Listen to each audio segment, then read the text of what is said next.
Hello नमस्कार दोस्तों, स्वागत है आप सभी का फिर से एक नई वीडियो में। वीडियो के फर्स्ट पार्ट में हमने कुछ ज्यामितीय आकृतियों को समझा था, बाकी की ज्यामितीय आकृतियों को इस पार्ट में समझेंगे। वीडियो में देरी न करते हुए वीडियो को स्टार्ट करते हैं। आज की इस वीडियो में सबसे पहले हम त्रिभुज को समझते हैं। त्रिभुज को समझने के लिए सबसे पहले हम 3 पॉइंट या 3 डॉट लेते हैं, जो कि इस प्रकार हैं A, B, C। यह तीनों पॉइंट अरेखीय होने चाहिए। अरेखीय का मतलब है जो सीधी रेखा में ना हो। मैंने एक नोट पॉइंट लिखा है, यदि 3 पॉइंट या बिंदु एक सीधी रेखा में हैं तो उनसे कभी भी त्रिभुज नहीं बन सकता। कहने का मतलब यदि 3 पॉइंट A, B, C यदि यह एक सीधी रेखा में है, इस प्रकार A, B, C, तो इनसे कभी भी त्रिभुज नहीं बन सकता। जब हम इन तीनों पॉइंट के जोड़े बनाकर मिला देते हैं, जैसे AB, BC, CA, जिससे हमें एक बंद आकृति प्राप्त होती है, इस बंद आकृति को ही हम त्रिभुज कहते हैं। त्रिभुज का संकेत है डेल्टा। अब समझते हैं त्रिभुज में क्या क्या होता है। ये हमारे पास एक त्रिभुज है जिसके शीर्ष है ABC।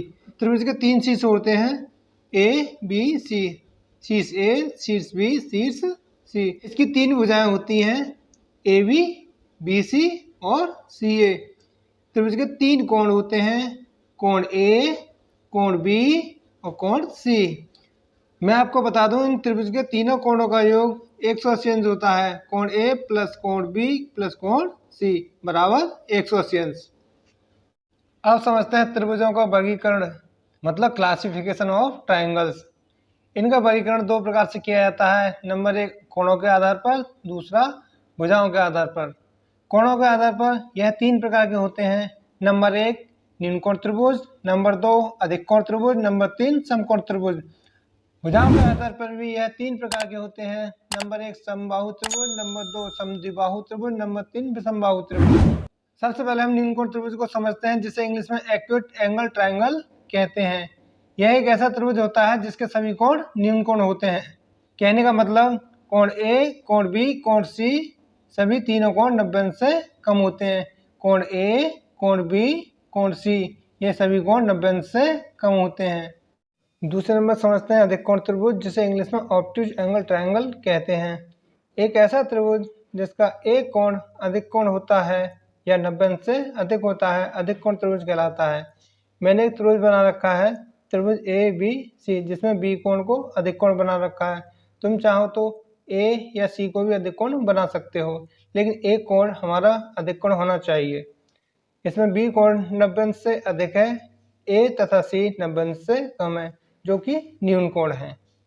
नंबर 3 पर समझते हैं समकोण त्रिभुज, जिसे इंग्लिश में राइट एंगल ट्रायंगल कहते हैं। यह एक ऐसा त्रिभुज होता है जिसका एक कोण समकोण या 90 अंश होता है। मैंने यहाँ पे त्रिभुज बना रखा है, त्रिभुज ABC, जिसमें B कोण समकोण बना रखा है। आप चाहो तो C या A को भी समकोण बना सकते हो, मतलब 90 अंश का बना सकते हो। इसमें B कोण समकोण है, कोण A तथा कोण C 90 अंश से कम है, जिन्हें न्यून कोण कहते हैं। मतलब कोण B समकोण है, A तथा C न्यून कोण है। तो त्रिभुज ABC हमारा कैसा हुआ? समकोण त्रिभुज। अब चलते हैं भुजाओं के आधार पर, जिसमें नंबर 1 पर समझते हैं समबाहु त्रिभुज, जिसे इंग्लिश में इक्विलैटरल ट्रायंगल कहते हैं।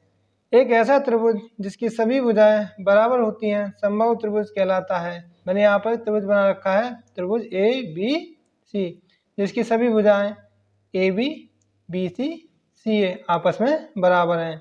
AB बराबर BC बराबर CA। समबाहु त्रिभुज के सभी कोण भी बराबर होते हैं, मतलब कोण A बराबर कोण B बराबर कोण C। नंबर 2 पे चलते हैं समद्विबाहु त्रिभुज, जिसे इंग्लिश में आइसोसेलेस ट्रायंगल कहते हैं। ऐसा त्रिभुज जिसकी कोई भी 2 भुजाएं आपस में बराबर होती हैं समद्विबाहु त्रिभुज कहलाता है। मैंने यहाँ पे त्रिभुज बना रखा है, त्रिभुज ABC, जिसकी 2 भुजाएं बराबर दिखा रखी हैं, AB और AC। इसमें कोई भी 2 भुजाएं बराबर हो सकती हैं, इसमें कोई भी 2 भुजाएं बराबर हो सकती हैं, लेकिन मैंने AB और AC को दिखा रखा है। AB BC के भी बराबर हो सकती है, AC BC के बराबर हो सकती है। कहने का मतलब कोई भी 2 भुजाएं बराबर हो सकती हैं।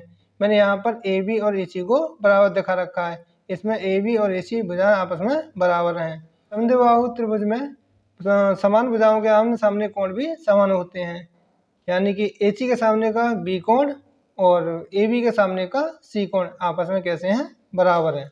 नंबर 3 में पढ़ते हैं विषमबाहु त्रिभुज, जिसे इंग्लिश में स्केलियन ट्रायंगल कहते हैं। एक ऐसा त्रिभुज जिसकी सभी भुजाएं असमान होती हैं, कहने का मतलब जिसकी सभी भुजाएं आपस में बराबर नहीं होती हैं, विषमबाहु त्रिभुज कहलाता है। मैंने यहाँ पर एक त्रिभुज बना रखा है, त्रिभुज ABC, जिसकी तीनों भुजाएं आपस में बराबर नहीं है। जैसा कि आप देख रहे हैं AB बराबर नहीं है BC के, BC बराबर नहीं है CA के, कहने का मतलब आपस में तीनों भुजाएं बराबर नहीं है। विषमबाहु त्रिभुज के कोण भी असमान होते हैं, मतलब आपस में बराबर नहीं होते। कोण A बराबर नहीं है कोण B के, कोण B बराबर नहीं है कोण C के। सबसे अंत में पढ़ते हैं त्रिभुज का क्षेत्रफल। इसका सूत्र होता है 1/2 गुणा आधार गुणा ऊंचाई।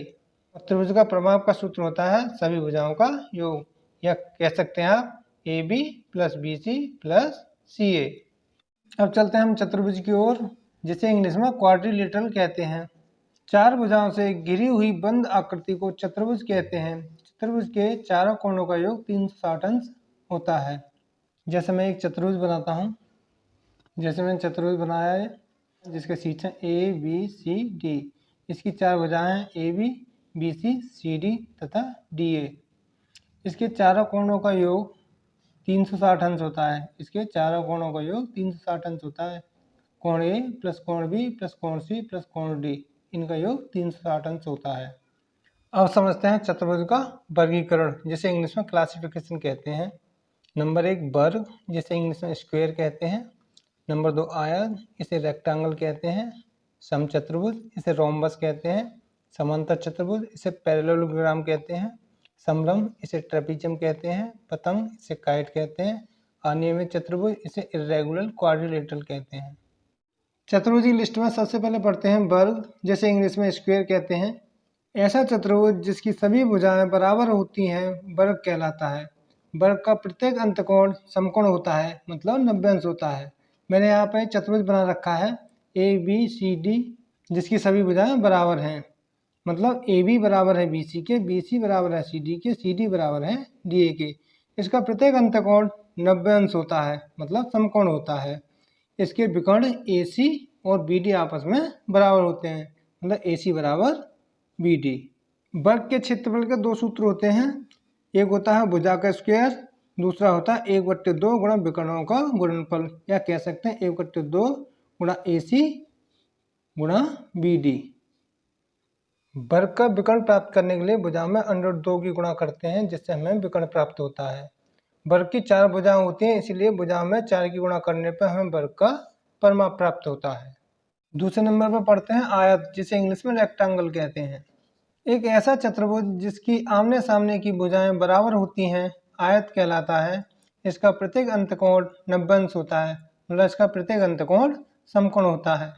मैंने चित्र में एक चतुर्भुज बना रखा है ABCD, जिसके आमने सामने की भुजाएं बराबर हैं, मतलब AB बराबर है CD के और AD बराबर है BC के। इसका प्रत्येक अंतकोण ABCD, इसका प्रत्येक अंतकोण ABCD समकोण होता है, मतलब कोण A, कोण B, कोण C तथा कोण D प्रत्येक कैसा होता है, समकोण होता है, 90 अंश होता है। आयत का परिमाप, आयत का परिमाप होता है 2 गुणा लंबाई प्लस चौड़ाई, यानी लंबाई प्लस चौड़ाई का 2 गुना। तथा आयत का क्षेत्रफल होता है, आयत का क्षेत्रफल होता है लंबाई गुणा चौड़ाई। आयत में 2 विकर्ण होते हैं, एक होता है AC तथा दूसरा होता है BD, जो कि बराबर होते हैं, यानी कि AC बराबर BD। अब चलते हैं समचतुर्भुज की ओर, जिसे इंग्लिश में रोम्बस कहते हैं। मैंने यहाँ पर एक चतुर्भुज बना रखा है ABCD, जिसकी सभी भुजाएं बराबर हैं, AB, BC, CD और DA, जिसकी सभी भुजाएं बराबर हैं, AB बराबर BC बराबर CD बराबर DA। आपका कहना होगा कि वर्ग की भी 4 भुजाएं बराबर होती हैं, तो मैं आपको बता दूं कि इसके विकर्ण आपस में बराबर नहीं होते।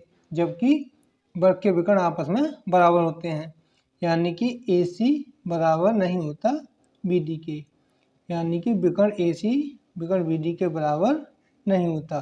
समचतुर्भुज का जो परिमाप होता है वह बिल्कुल वर्ग की तरह होता है, यानी कि 4 गुणा भुजा, 4 गुणा भुजा। लेकिन इसका क्षेत्रफल का सूत्र अलग है। इसका क्षेत्रफल सूत्र होता है 1/2 गुणा विकर्णों का गुणनफल, विकर्णों का गुणनफल। समचतुर्भुज के आमने सामने कोण बराबर होते हैं, कहने का मतलब कोण A बराबर होता है कोण C के और कोण B बराबर होता है कोण D के, यानी कि कोण A बराबर कोण C तथा कोण B बराबर कोण D।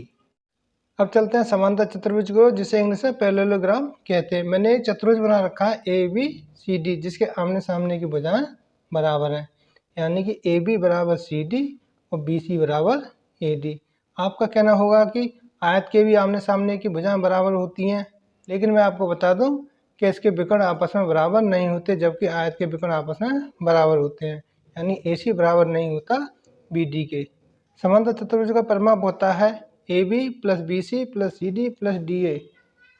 जैसा कि आप चित्र में देख रहे हैं, AB है A, BC है B, CD है A और DA है B, 2A प्लस B। इसका क्षेत्रफल होता है 1/2 गुणा विकर्णों का गुणनफल। समांतर चतुर्भुज के आमने सामने के कोण बराबर होते हैं, यानी A बराबर C और B बराबर D, यानी कोण A बराबर कोण C, कोण B बराबर कोण D। अब चलते हैं समलंब की ओर, जिसे इंग्लिश में ट्रेपेजियम कहते हैं। यह एक ऐसा चतुर्भुज होता है जिसके आमने सामने की भुजा का एक चूह या जोड़ा समांतर होता है लेकिन बराबर नहीं होता। कहने का मतलब AB समांतर है CD के, लेकिन AB बराबर नहीं है CD के। समलंब के क्षेत्रफल का सूत्र होता है क्षेत्रफल बराबर 1/2 गुणा ऊंचाई गुणा समांतर भुजाओं का योग।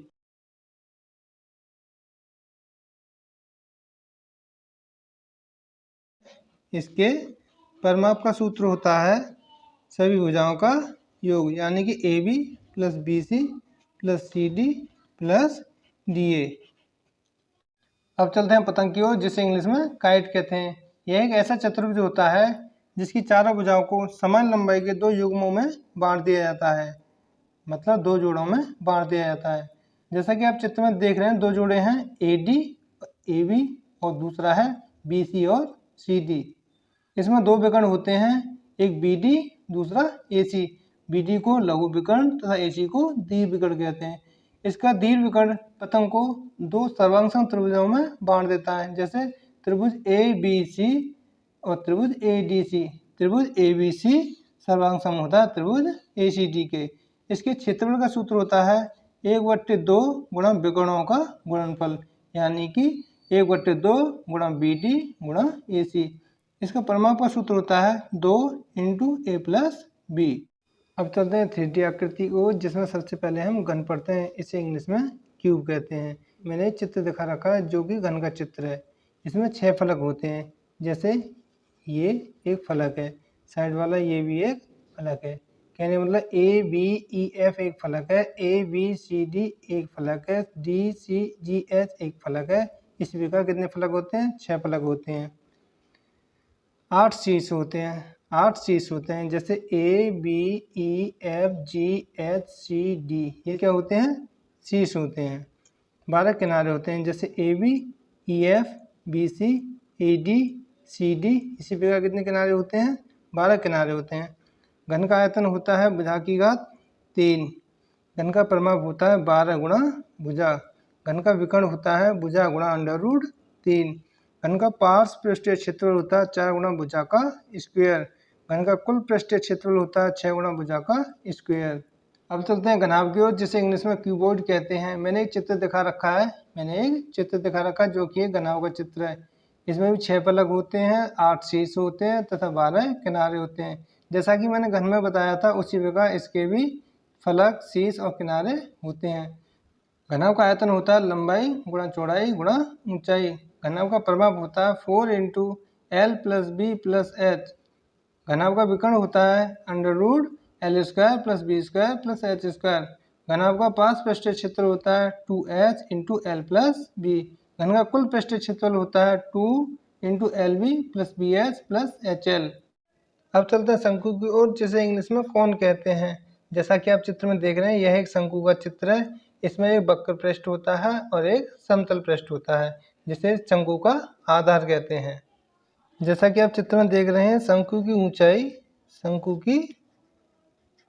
ऊंचाई होती है h। शंकु की ऊंचाई होती है l।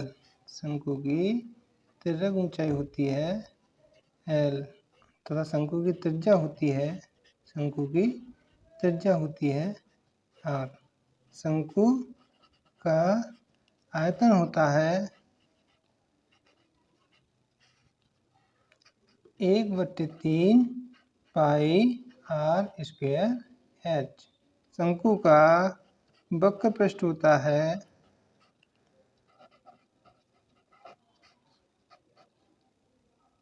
πrl। शंकु का संपूर्ण पृष्ठ होता है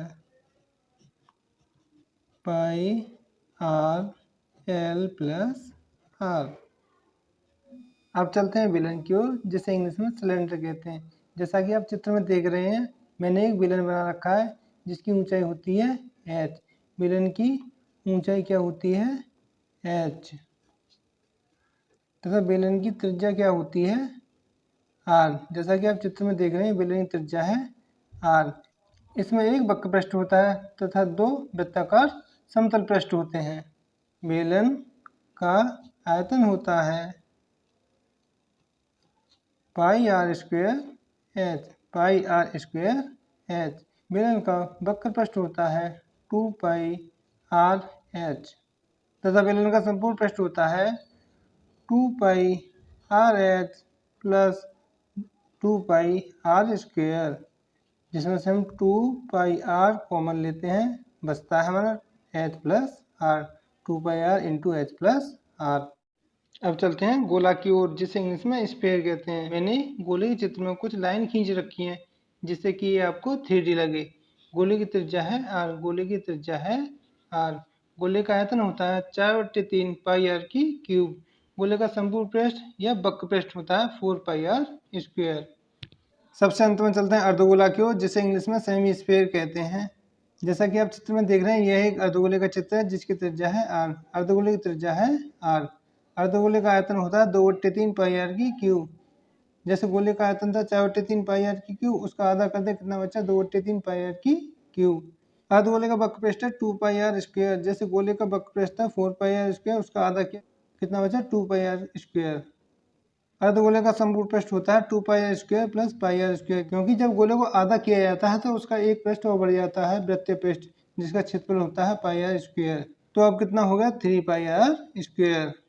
आशा करता हूँ मेरे द्वारा समझाई गई सभी ज्यामितीय आकृतियां आपको अच्छे से समझ में आ गई होंगी। मिलते हैं अपनी नई वीडियो के साथ, तब तक के लिए जय हिंद, जय भारत।